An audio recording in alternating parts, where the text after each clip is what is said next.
Hi friends, Ayyanar துணையில் நாளைக்கு என்ன நடக்க போகுதுன்னு பார்க்கலாம். வாங்க வீடியோக்குள்ளே போகலாம். நம்ம சேனல் இன்னும் சப்ஸ்கிரைப் பண்ணாதவங்க சப்ஸ்கிரைப் பண்ணிக்கோங்க.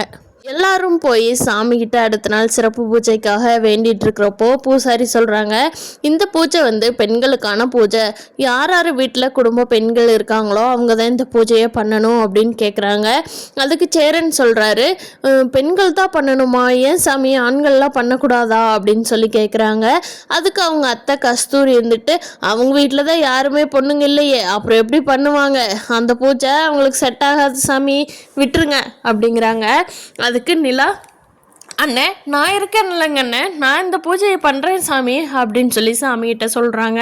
இவங்க குடும்பத்துக்காக நல்லதாக வேண்டிக்கிட்டு பெண்கள் பண்ணாதாம்மா இந்த கோயிலில் நடக்கும் அப்படின்னு சொல்லி பூஜாரி அதுக்கு உண்டான வழிமுறைகளை எல்லாம் சொல்கிறாரு. நிலாவும் சந்தோஷமாக செய்கிறாங்க.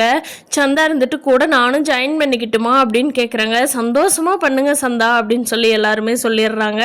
அவங்களுக்கு குடும்பத்துக்கான பூஜை சிறப்பாக நடைபெறுது.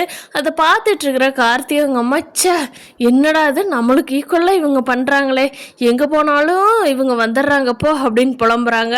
ஆனால் கார்த்திகோட வீட்டுக்காரர், அத்தை அவங்க செய்யட்டுங்க அத்தை, எல்லாருமே சாமி கும்பிடுவோம், சாமி நமக்கானது இல்லையில அப்படின்னு சொல்கிறப்போ அவங்க அத்தை மருமகன் சொல்கிறாரே வேறு என்ன பண்ணுறது அப்படின்னு சொல்லி சைலண்ட்டாக இருந்துக்கிறாங்க. அவங்களால எதுவும் பேச முடியல. மொத்தத்தில் இனிமேல் நம்ம சேரனோட குடும்பத்துக்கு நல்லதாக நடக்க போகுது. சேரனும் சந்தாவும் சீக்கிரமாக ஒன்று சேர்றாங்களா அப்படிங்கிறத வரப்போகிற நாட்களில் பார்க்கலாம் ஃப்ரெண்ட்ஸ். இந்த வீடியோ பிடிச்சிருந்தா லைக் பண்ணிக்கோங்க. நீங்கள் என்ன நினைக்கிறீங்கன்னு கீழே கமெண்ட் பண்ணுங்கள். தேங்க்யூ.